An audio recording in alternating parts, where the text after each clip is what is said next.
everyone, you are watching ITV Gold and I'm your host Aditi Lamba. Nationwide demonstrations continue to happen to demand justice, racial justice and equality. Joining us today are leaders of the Black Lives Matter movement in New York who are marching and empowering Black voices across the nation. Joining us today is Newsome and Chivona Newsome. Thank you so much for being with us on ITV Gold. Thank you for having me. Of course, I have you here to discuss many important topics, but just beginning this information and this conversation, for people that may not know about Black Lives Matter movement, for people that may not understand what's happening right now, could you just explain to us what the movement is, and what is its driving force, and why does it continue to empower Black voices? Well, our organization is about the full liberation of Black people. Our motto is of the Black Panther Party, and it's so much more than police brutality, even though that is at the forefront because Black men and women are being brutalized and being murdered at the hands of law enforcement around the world. But we believe in feeding our community and community empowerment, filling up refrigerators, helping our community find jobs, and a whole host of other things for true Black liberation, because it's going to take a variety of ways to achieve that. So we work together with a coalition and we just keep doing the work. I'm sure Hawk has some more to add. It's hard to expound upon what you've stated, but if I may insert this. Civil rights in America, it may be, and it may have always been, Black people at the forefront pushing it. But what South Asian Americans might understand is, if Black people didn't fight to sit at the front of the bus, then they wouldn't be able to sit at the front of the bus. If Black people didn't fight for the rights to higher education, the rights to be educated in all schools, or the right to vote, then you wouldn't either. And so a lot of people are like, why are Black people complaining? Yes, we're fighting for Black liberation, but when we win battles for every person who comes to America that is not the dominant race, which is white people. Yeah, and it's very obvious, we owe it, the civil rights movement, we owe it to the Black American population that went ahead, fought for the rights, march everywhere. I want to kind of go into what is happening in the nation right now because there's so much unrest, everybody's really upset, and a lot needs to be changed. So let's continue to talk about Jacob Blake. Very sad case. Since you guys are on the forefront, I'd like for you to discuss with me, both of you, what exactly happened, what is happening right now, and the tension just seems to escalate almost every day. I'd like to know, why is that happening? You have to think about the history of policing in this country. It was started as a slave patrol. So that's how it came about. They would take people who look like me and Hogg and return us as property to their rightful owner. And nothing's changed from that. When law enforcement sees people like me, sees Black people, they view them as a threat. They have no regard for our lives. They don't care about it. And that's what happened with Jacob Blake when he was in the car with his children. He was shot multiple times and is currently paralyzed. And the sad part about it, this man, he lost his ability to walk and they handcuffed him to a hospital bed. And you're seeing this repeatedly as you've seen a young man down in Atlanta being pulled out of the back of an Uber. Hawk and I were hit with batons this weekend here in New York. We are recovering from that, but the fight goes on. This is a long history of abuse in this country, about 400 years of oppression. Yes, people have taken to the street. The unfortunate murder of George Floyd pulled a lot of people off their couches and made America and the world pay attention. But this is nothing new. As Will Smith said, it just simply wasn't filmed. To leave the roadway and utilize the available sidewalks. If you do so voluntarily, no charges will be placed against you. If you remain in the roadway and refuse to utilize the sidewalk, you will be placed under arrest and charged with disorderly conduct. This is the new. Since you have refused to leave the roadway, you will be placed under arrest on the charge of disorderly conduct. If you do not cooperate and accompany the arresting officer to the prisoner transport vehicle, or if you resist arrest, you may be charged with additional. Since you have refused to leave the roadway, you will be placed under arrest on the charge of disorderly conduct. If you do not cooperate and accompany the arresting officer to the prisoner transport vehicle, or if you Calm down. Relax. We're moving. you will be placed under Relax. We all get it back. Why are you hitting him? officer to the prisoner transport vehicle. Get off. Wait, no, I'm not. I'm not. Oh!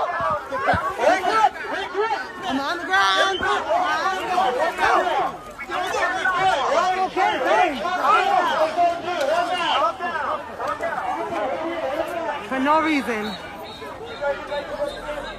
Everybody, you good? It's all good. Don't worry about it. To the sidewalk. To the sidewalk. Don't worry. Don't worry. We are seeing a minute portion of the atrocities that are happening in this America, in America, police violence against people. We're seeing a very small percentage of the cases just on TV. Just imagine what you don't see, right? Just imagine what white people might not see because, you know, the news might not pick it up or they don't have people in their communities pulling out phones and uploading them. But police brutality is a pandemic. It's not just happening to us, it's happening to everyone, right? So once again, we're out here fighting.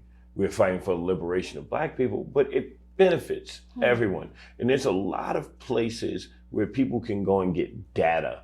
There's websites like Campaign Zero. There's places that, like, you go to Black Lives Matter Greater New York.com. There's places where you can go and really understand what's happening with racism and police brutality in America. Just as simple as somebody could order food on their cell phone or look for directions, you can figure out why we're fighting and have an understanding instead of just making up an opinion. You know, this brings me to a really somewhat of an intense question, but I think it'll be really smart for me to ask you that.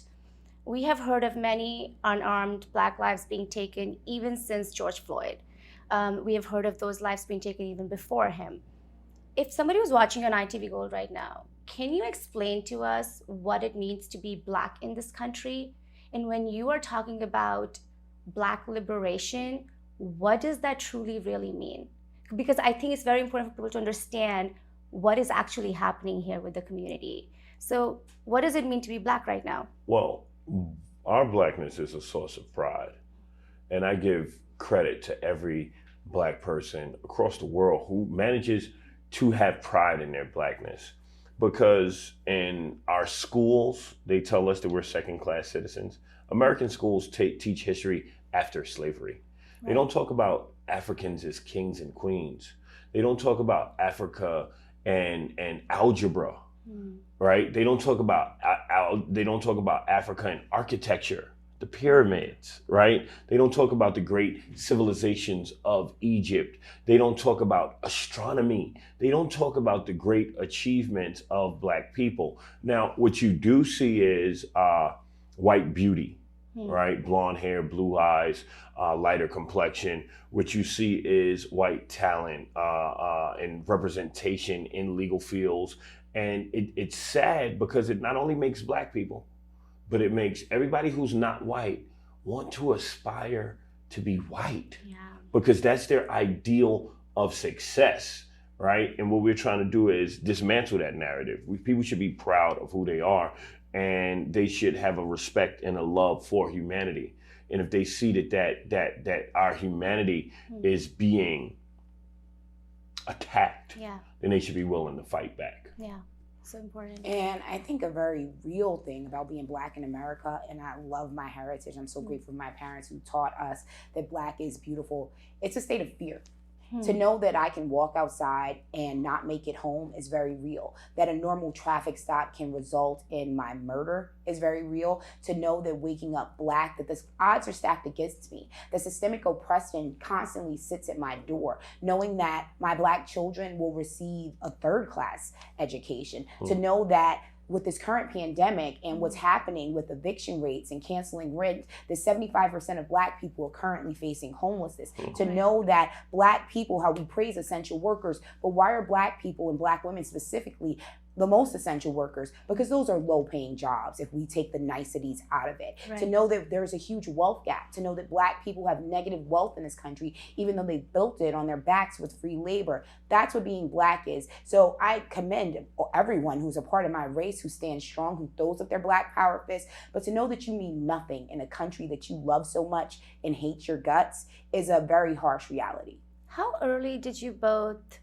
realize that this was happening in your community, that this was very, very visible? How early? How old were both of Well, you? our parents met at a civil rights rally in 1969. Oh, wow. So we'd have these kitchen round table chats where they told us about what America was and what our view placed in this country. And they gave me a very amazing book called Before the Mayflower. And this is something they do not teach here in American school systems, and something that Black Lives Matter group in New York is fighting for. And in that, as Hawkins described, the algebra, the kingliness, the godliness of our people. So our parents informed us of that. But I think the first march that I was old enough to attend, me and Hawk attended it together, was the murder of Sean Bell. He was murdered the night before his wedding.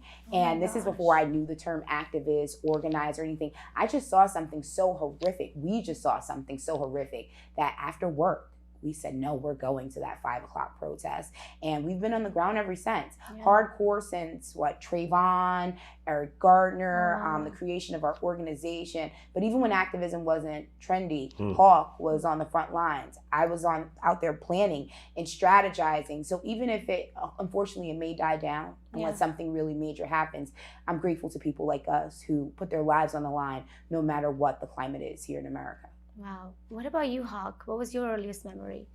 My earliest memory of activism is what's really missing in a lot of places from activism right now. We grew up in the South Bronx, and in the 60s and the 70s, because all the white people moved out of the community, landlords started burning down the buildings so that white people, so that they could collect insurance money. These are facts. Howard Cosell was announcing the World Series in Yankee Stadium in 1977, and he looked at the cameras and said, "The Bronx is burning."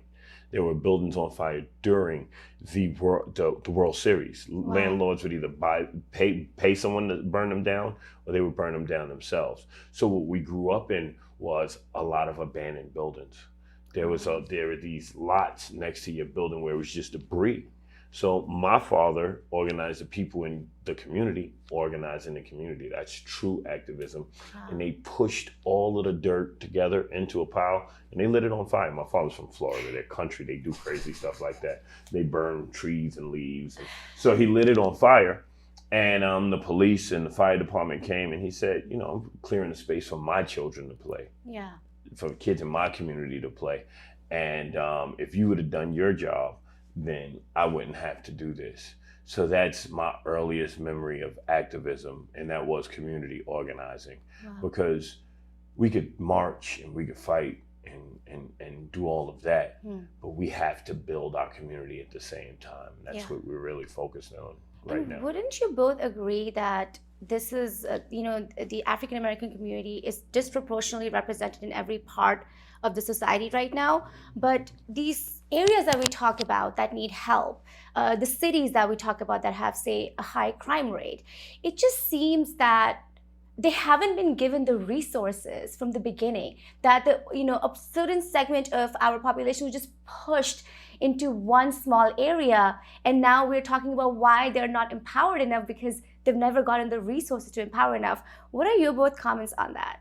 Well, America is working the way it was designed. When you go through history, nothing is new that is currently happening. When you think about Black Wall Street or any other thriving Black community, when Black people were building Black economics, something that you don't hear any politician on either side of the aisle discuss, it was destroyed. So that's what's happening here. And it's heavy on my heart, but I have to address the issue of Black on Black crime, because that's what people usually talk about when they hear high crime rates. It does not exist. Crime is about proximity, and people who live in these areas, if it's a white area, 85% of crimes by white people are from other white people. I believe it was Nixon who had originally said Black on Black crime is just a political talking point. It doesn't exist. Crime is crime. And you see that where there's a high level of crime, there's also a high level of unemployment. When presidents talk about their unemployment rates, because that's how they get reelected, no one highlights the Black unemployment rate, because the normal nation's unemployment rate may maybe like 6 or 7% during a good administration. Right. And Black unemployment can be as high as 18%. Oh, wow. Yeah. So I can even think back to how I proudly use the name Chivona, but when I was in corporate America, I had to use my middle name, which is Renee. I had to go by the name Bonnie because it's even harder for Black people to get a foot in the door to even get a job. And then when we get a job, we talk about Black women who only receive 63 cents on the drop dollar. So we get a job and then we're paid less. So it's just a cycle how America wants our people to be. Wow, Hawk. I don't think there's too much that I can add to that. That was pretty much spot on. Yeah. Yeah. There is a definite disproportionate, segment that we have seen. We've even seen it through the pandemic. We even spoke about it earlier on ITV Gold of how, the Black and brown communities right now are really fighting for their lives. They're dealing with racial disparity as much as any other community is. Yes, go ahead. If I could say one thing, cities where Black people are doing the worst are ran by Democrats. So here you have Republicans who want to deny Black people their rights. But you have Democrats who don't truly want to empower us. So what you have is both sides of the government working together in unison to keep us oppressed. And if you peel away all the headlines, all of the celebrity politicians and all the visceral speech, what you'll see as a gleaming truth is America is designed to oppress Black people, women, and all other non-white people. And this is changing right now in real time. It's all changing. And that's why people like Donald Trump, that's why people who support Donald Trump, that's why racists are fighting so hard right now, because they know that the end of white supremacy is near. Yeah. And when we use these terms, I know it seems harsh, right? It seems like, oh, it's draconian, it's so heavy. But this is the truth. This is not my truth. This is not your truth. This is not her truth. Right. This is the truth of the world. It's based on and propelled forward by white supremacy, and people are organizing all around the globe to dismantle white supremacy. Yeah. It's like a big take on colorism, I feel. And I mean, we've seen that in every country, including South Asia, where we come from.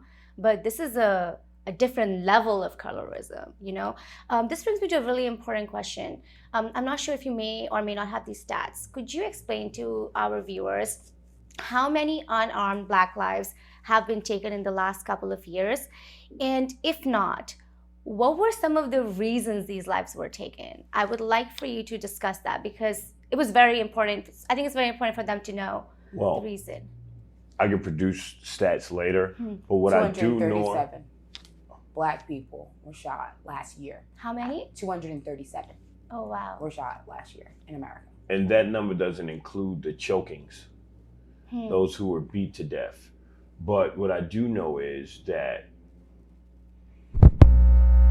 police shootings have not declined since 2014, since the beginning of this movement. Wow. They've escalated, right? So we are, as much as politicians talk about it, as much as people would like to go on rants and corporations say that they care about Black lives, what's really changing? I don't think we've seen true change occurring until now. It's all been a process, but now is the time that change is happening. But some of these reasons are just outrageous. Somebody's sleeping in their house comfortably. Breonna Taylor. Yeah, somebody's walking to a grocery store. Trayvon Martin. Yeah, I would love for you to just discuss, if you can. I know, Chivona, you know a couple of them. Could you tell our viewers about it? What were some of the other reasons? There is no real reason for a cop to murder someone sleeping in their bed. There's no real reason for someone to be choked, as we've seen in Eric Gardner and most recently George Floyd. There is no reason but white supremacy. That's the only reason, that officers are empowered by putting on a blue uniform because it's not a life. That's a job, for one. Blue Lives Matter do not exist because they can clearly and easily change jobs. They assert force over people who they believe we're subservient to them, and they know that there's no recourse. So what we need to do is unqualified immunity. We need to break down the blue wall of silence, or we will continue to see Black men and women murdered at the hands of law enforcement. You know, and this, go ahead. I believe in my heart that there's some of your viewers who are sitting at home and they're saying Black people commit crimes. Now, what I need to do is I need them to imagine themselves in a situation where they can't find jobs because unemployment for Blacks is historically always higher than every other race. So it has to be intentional, right? Where you have housing insecurity. You don't know how you're going to pay your rent. Your kids are in failing schools. Yeah. In essence, I need people to imagine themselves being hopeless, but their hopelessness is designed by the most powerful country in the world. And then I want you to tell me what you would do, right? If your kid's at home hungry, if you don't know how you're going to pay your rent, would you break the law so that you could take care of your family? And we have to look at these things in a very realistic way. People were given property. Black people were kept out of that. People were able to have life insurance, right? Black people were denied life insurance. All the ways that Black people would have been able to build wealth in the last century plus, they were kept out of. And you wonder why they're out here trying to commit crimes to survive. So you can't think about that, right? But also, when people will look at this, they'll say, well, don't resist arrest. How would you feel if police came into your communities all the time and picked on you? And if you asserted your rights in the same way that any white person would, you would be arrested. Some days you just would say, not today. That's what Eric Garner said. Not today. You're not doing this today. And that Black man stood up, and that Black man was choked to death. You know what happens to slaves that spoke up? Some of them had their tongues cut out, and they found themselves hanging for trees. America has not changed. This is the reality of this country, and people really need to start looking at this thing, not with their hearts, not with their minds, not with their eyes, but with their hearts. Right? Embrace the truth. And that's how we make progress. And these are just facts. I just have to add about resisting arrest. If someone is choking you and you're screaming, you can't breathe, you would do anything to live.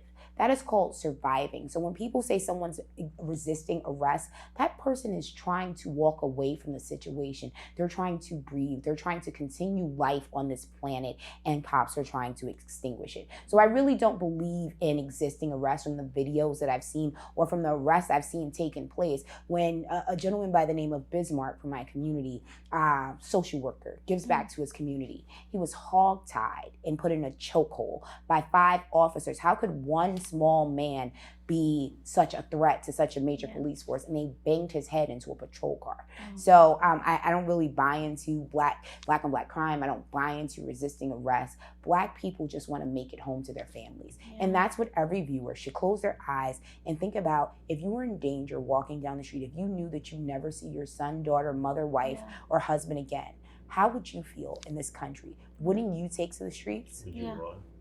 Absolutely. I had to run. I saved someone this weekend. I had to run after I gotten hit by 4 or 5 officers with a baton. Did I come back? Yeah, but sometimes you have to retreat. Sick and tired of being sick and tired.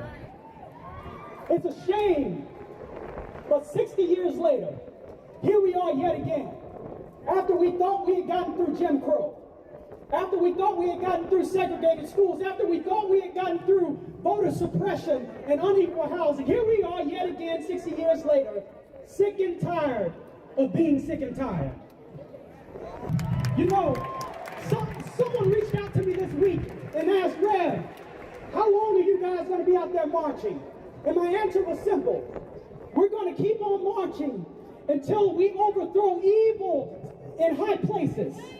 We're going to keep on marching until everyone has a right to health care. We're going to keep on marching until they recognize our basic humanity. We're going to keep on marching until justice rolls down like waters and righteousness an ever-flowing stream. Stand just for ourselves. We stand for our ancestors. We stand for our community. Even when the work is hard, we are relentless. And she is the definition of what the future looks like with our youth activists on the ground. So excited to be here today. I'm so inspired to see all of your beautiful faces out here today. This is like, I've never thought, and I haven't been around for a long time, but in my 19 years of living,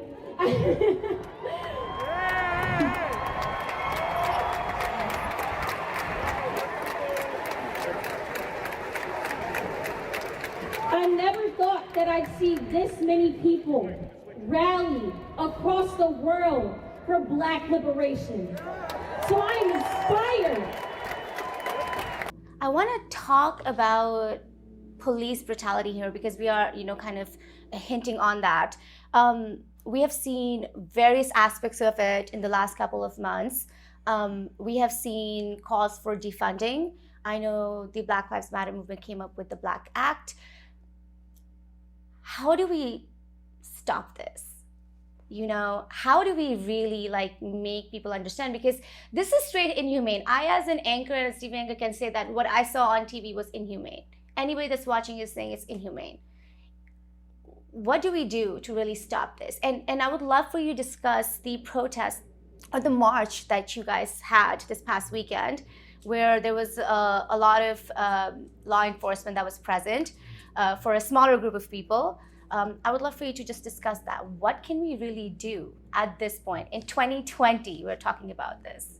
So much can be done. As we see in New York State, where we reside, where Black Lives Matter Greater New York operates and was created, when people took to the streets, politicians began to change laws. It took a half a decade. So us waiting and biding our time, those days are gone. To defund the police, that's a matter of a few votes inside of city council, inside of state legislature, and as far as the federal government, because New York City Police Department receives funding from all of those entities. It's a matter about the people we elect passing laws. Nothing happens for marginalized people unless there are laws changing. So as us, as voting people, as citizens, as taxpayers, we need to be demanding justice. And because when people hear the term protest and march and traffic's being held up, if we didn't take to the streets and if we didn't disrupt things, because we are disruptors, the world would not know about it and no change would come about. So protesting is about bringing awareness to a situation. It's just a strategy in terms of achieving liberation.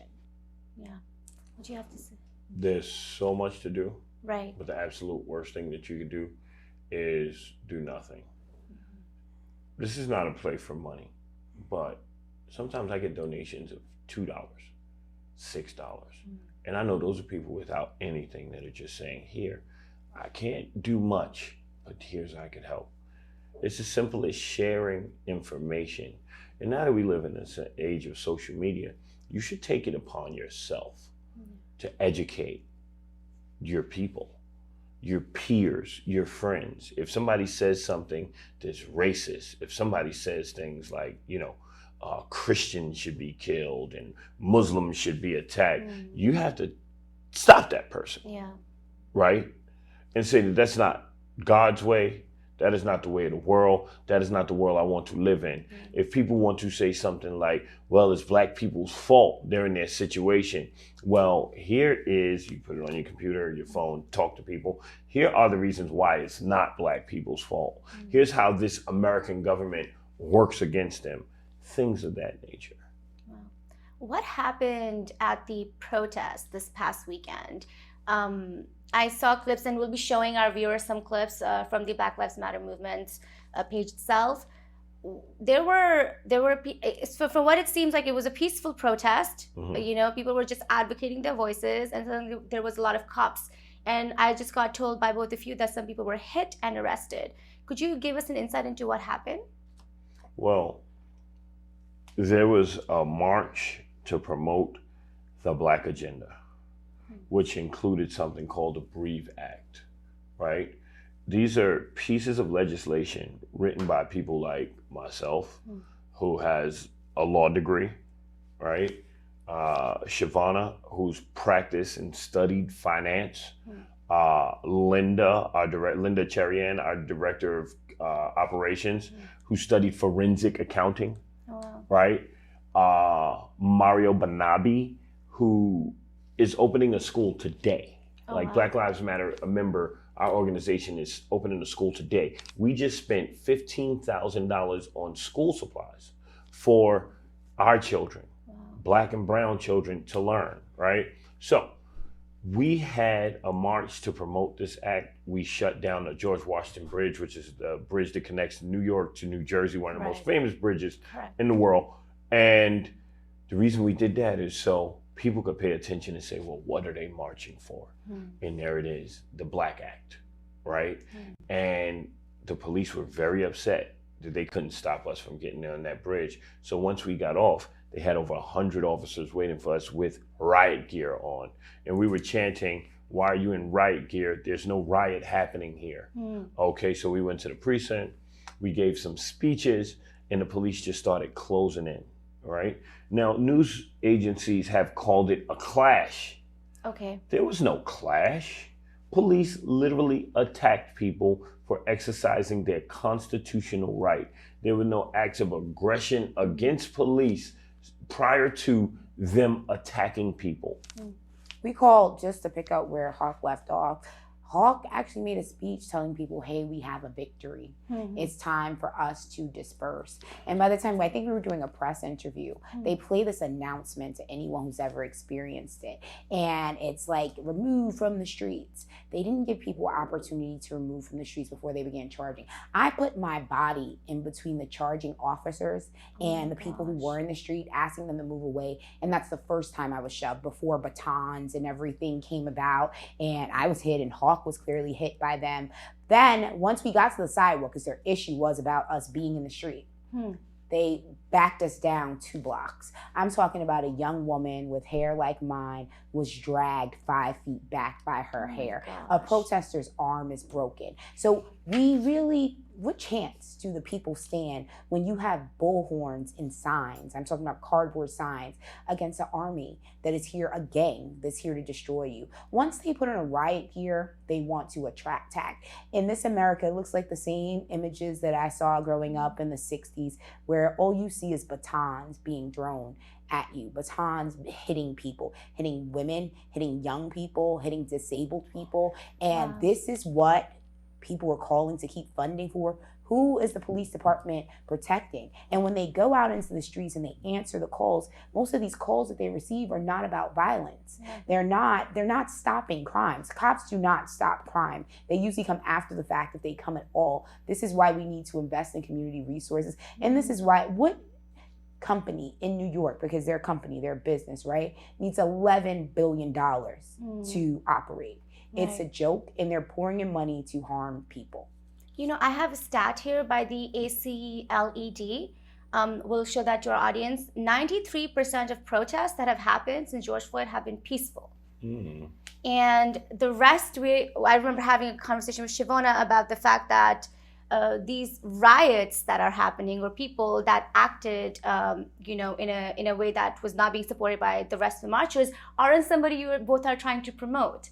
You're trying to promote a peaceful demonstration. Well, actually, I must be completely candid with your audience. Right. I despise the word peaceful. Okay. Because it waters down the strength of the people who put their lives on the line against this Gestapo and against this gang. Now, I don't condemn nor condone violence. And it's not violence what's happening. Even the people who decided to rage their frustration because they've been so oppressed and they've been living in poverty, and the foot of this American government has been on their neck. Breaking a glass window is paid for by an insurance company. That is not violence. That is vandalism. The only people I've actually seen be violent are people who wear a uniform who are supposed to protect and serve. I hear a lot of people encouraging activists to be peaceful. Are those same people encouraging the police to be peaceful? Good job. Good job. That's what I'm talking about. That's great. Do you like doing this? Because we don't like doing this. So why are you doing it? Come on. Long formation, 1 and 3. Long formation. Long formation.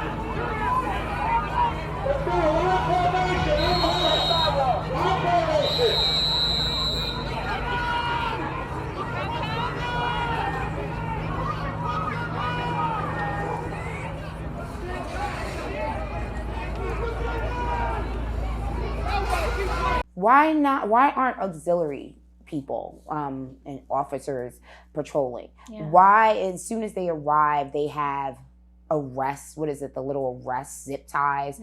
Why are they menacing and branding their batons? So they come ready to fight. I feel like once they put on that uniform, some people enjoy. It's sick and sadistic that they enjoy harming people of color. Do you think educating them is enough? No. So, and do you believe in community policing? Is that what we need, where some cops are, they know who the people are, people get to know them? It does not exist. It does not because exist. the PAL was here. New York City actually has one of the most diverse police departments. So it's a very diverse. It's people of different races, ethnicities, religions, as well as people who have come from the community. But it's something about when you cross that stage and they make you an officer, you deny humanity and you deny your heritage and you become a part of a gang. So you have to shed your old ties. It's an undeniable truth that policing in America was founded on racism. It is an undeniable truth that there is racism throughout policing in this country. It's built to be racist. This is a fact. It promotes racism. Police officers have come forward and said this. These are facts. We must do away with policing as we see it now and find new ways to make people obey the law and find ways to increase the reason for people not to break the law. These are just facts. Like, policing is racist. There's no argument. Argue with the statistics. Argue with the numbers from intellectuals who are both conservative and liberal. Argue with the statistics and the facts and years and years and years and years and years of research. You cannot. Policing is racist. It needs to be abolished. We need to find new ways to make people obey the law. And some of those new ways are investing in the community. As you can see in any poor neighborhood, it's been a divestment. So maybe if there was more money poured into the school system, where I can speak to the Bronx where I'm from, where we have a 90% college dropout rate, you see that there's less crime in the suburbs where people are like employed and people were making a fair wage. So if we gave everyone a job, if we made the education system, if we made it equal, I hate that term because we should have equity, if we made it equal for all, we'd see a decrease in crime. And let's not forget mental health, because we have cases like Deborah Danner. Most recently, the gentleman Prude up in Rochester was mentally ill. So maybe instead of calling the cops who were only there to shoot people and harm people, if we called in social workers and trained mental health professionals, would be a way to decrease the need for this gang. So basically taking it from the grassroots level itself and building it up, giving communities resources that they don't have, good school districts, giving more access through books, through education, through that. There's a statement. Can I ask you something? Yes, go for it. How radical does that sound? That doesn't sound radical. Sounds holistic. It sounds like holistic, and it sounds like common sense. Yeah, because I think the fight is just to build an empowered community just like other communities are. This brings me to a statement that I heard somewhere, and I would love for you to give comments on that. It says that systemic racism continues to impact Black community in every aspect of their life. There needs to be social and economic justice, and they must show up to vote. I would love for you both to reflect on that. I was in love with the whole statement until you got to the voting part. The new talking point that we are seeing in this election, that voting will solve all. Black people have been voting since our ancestors fought for the right to vote, and not very much has changed. And if anything has changed, it's changed for the worse. Now, yes, we need to elect more progressive people. We see more activists running and winning for office, but voting is not going to solve it, because unfortunately the Democratic Party is poverty pimping. They gain power by how oppressed a community is, and the Republican Party chooses just to, I kind of respect them to be flat out racist and not care.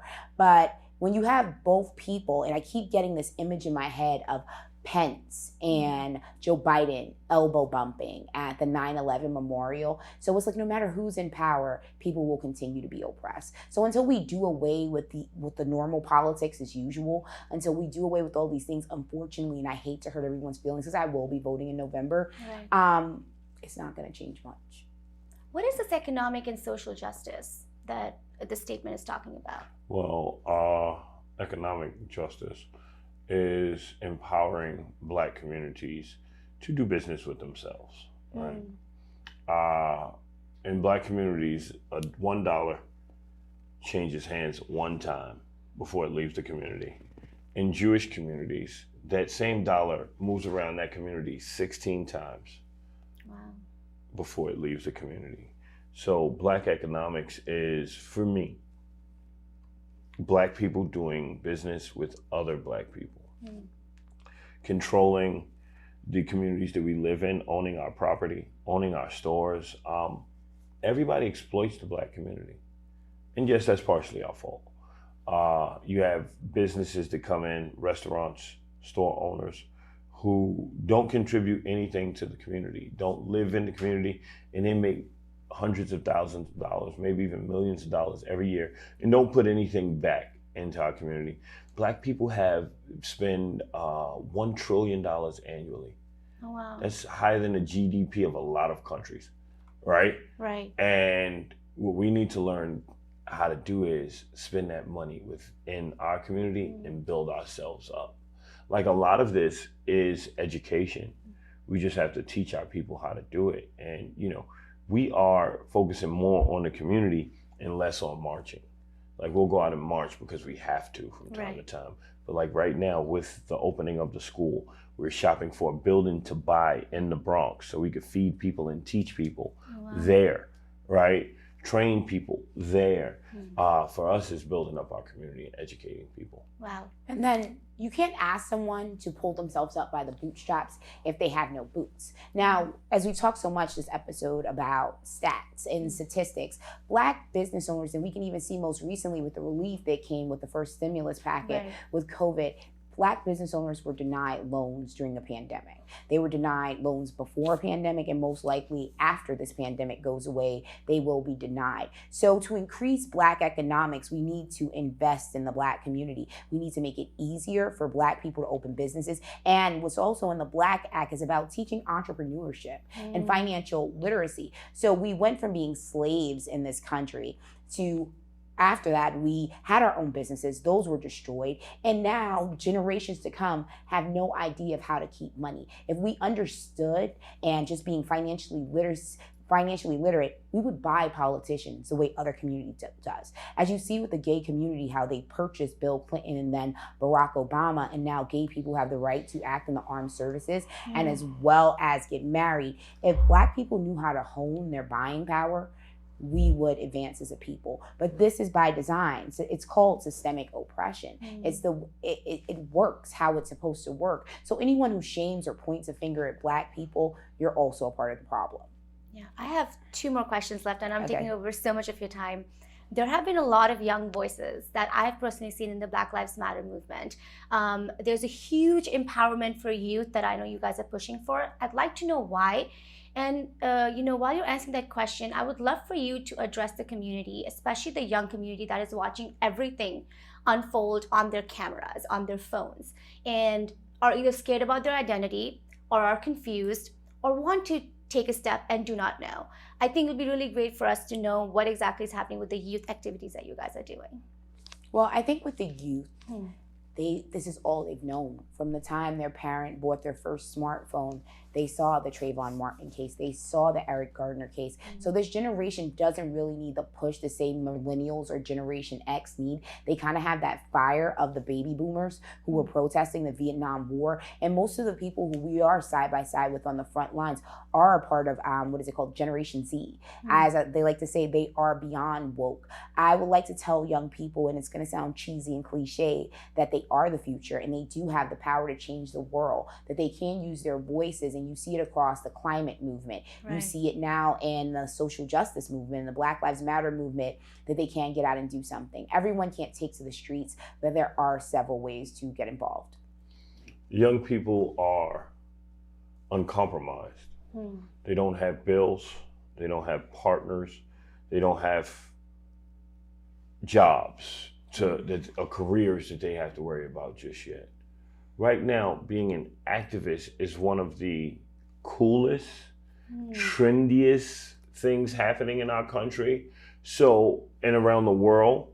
So, if you were to pursue a career path that fell in line with activism, economics, politics, we encourage strongly, the law, whatever you do now kind of controls that narrative in the future. So if you're arrested, I had someone who was scared about being arrested this past weekend on the George Washington Bridge who's going into law school. And I'm like, listen, this right here won't hurt you in the future because 10, 20 years down the road, an arrested during these times will be looked at as a trophy. Yeah. Like, yeah, I was arrested when we were changing the world.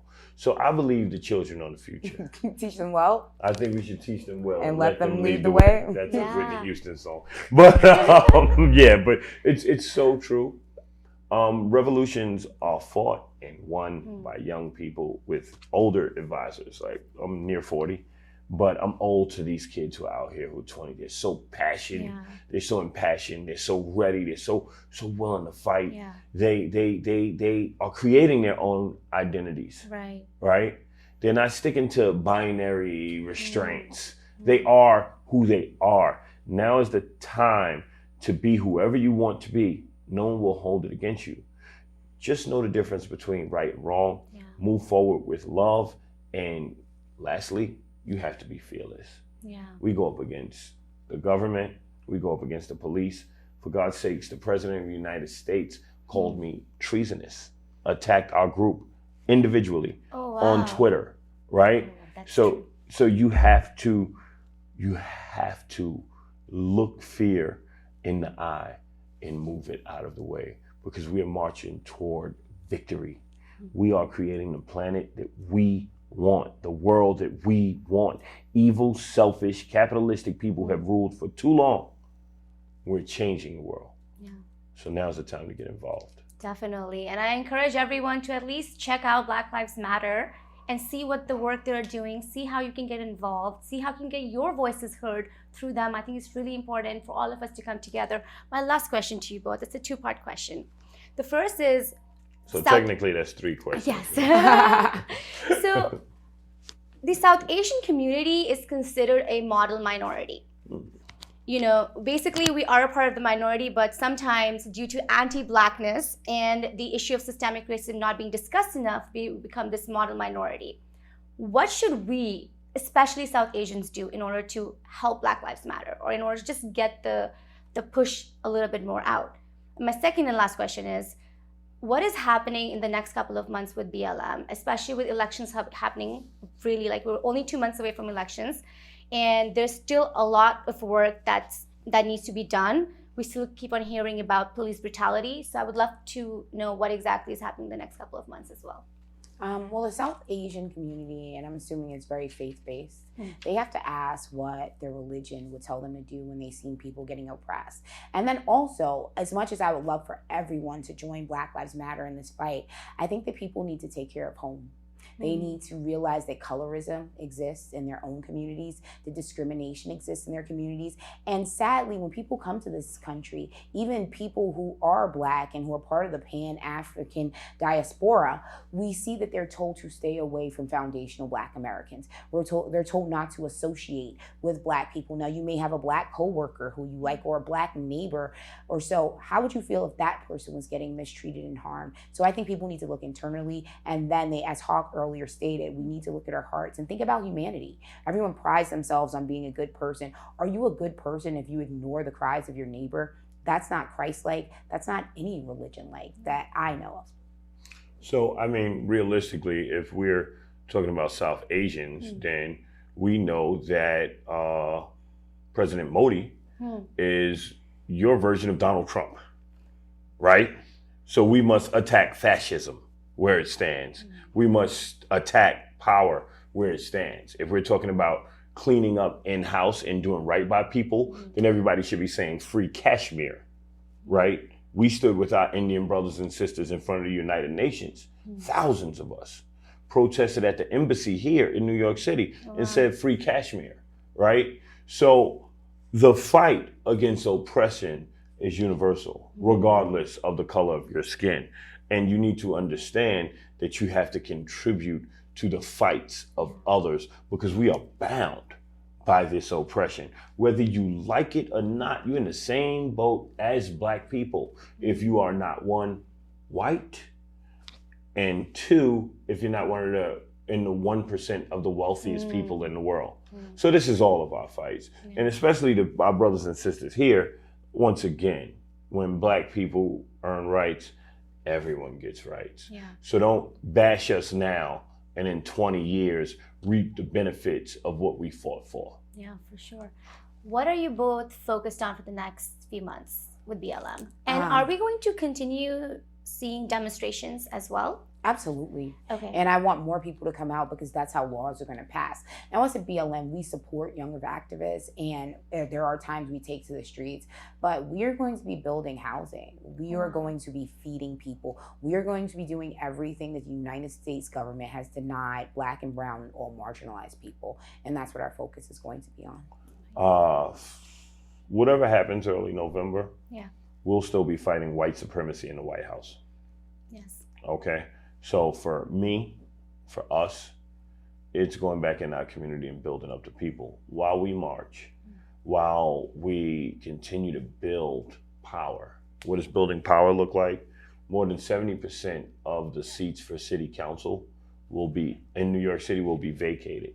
Oh, wow. So we've already identified 5 candidates that we want to run. We'll also be handpicking a few more, and that way we'll have our own caucus inside of New York's city's government that can push for our laws. So right now it's all about building power. It's all about building community, but at the same time showing up for our brothers and sisters when they need us. You kind of need everything put together to really mobilize the movement. I truly appreciate you for your time here on ITV Gold. It was amazing. Thank you for having us. We love you, sister. We always We hear do. from you.